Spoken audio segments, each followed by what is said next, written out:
शुद्ध करने के, कितना भी 2 नंबर का ले आने दो।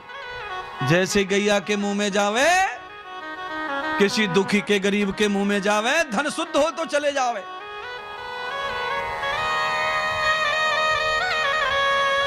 सुखदेव जी भगवान राजा परीक्षित को गले से लगा लेते महाराज, और हृदय से लगाए ही राजा परीक्षित के नेत्र खुल जाते हैं, तेज आ जाता है शरीर में, प्राण वापिस आ गए राजा परीक्षित के।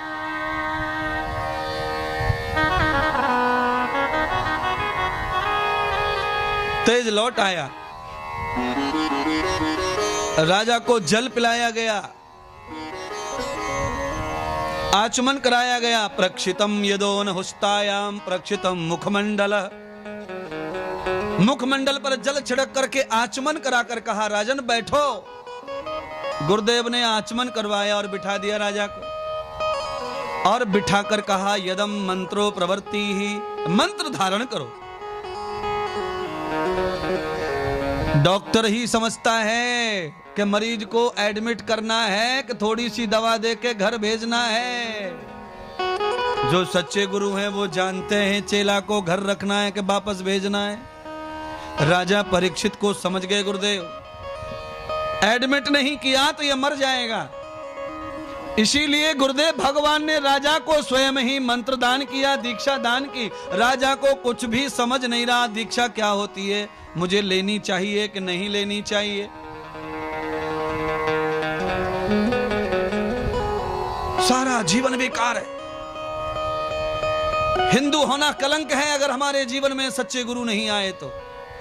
अगर हमारे गले में कंठी नहीं है, तुलसी की रुद्राक्ष की माला या यज्ञोपवीत नहीं है, तो हिंदू होना हमारे लिए केवल और केवल श्राप है महाराज।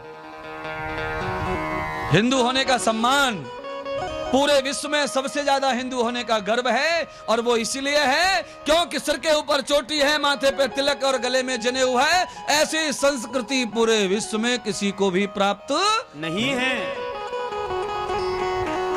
सजने की संस्कृति कहां है? हिंदू को सजने की संस्कृति है।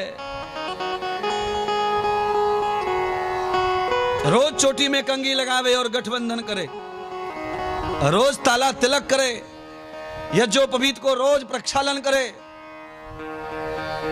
और एक और बात सुनिए, जिनकी छाती, जिनके कंधों पर यज्ञोपवीत है, उन्होंने अच्छे ही काम किए हैं। चाहे किसी का नाम ले लो, सुभाष चंद्र का नाम ले लो, भगत सिंह का नाम ले लो, चंद्रशेखर का नाम ले लो, राजगुरु सुखदेव का नाम ले लो। इन सब के सीने पे यज्ञोपवीत था, इसीलिए ही लड़ पाए देश के लिए। और तुम्हारे गले से कंठी उतर गई है, तुम अपने लिए क्या, तुम किसी के लिए नहीं लड़ सकते? तुम्हारे हाथ में से कुत्ता रोटी लेके भाग जाए, तुम उसे ही नहीं पकड़ सकते, तो लड़ोगे किससे?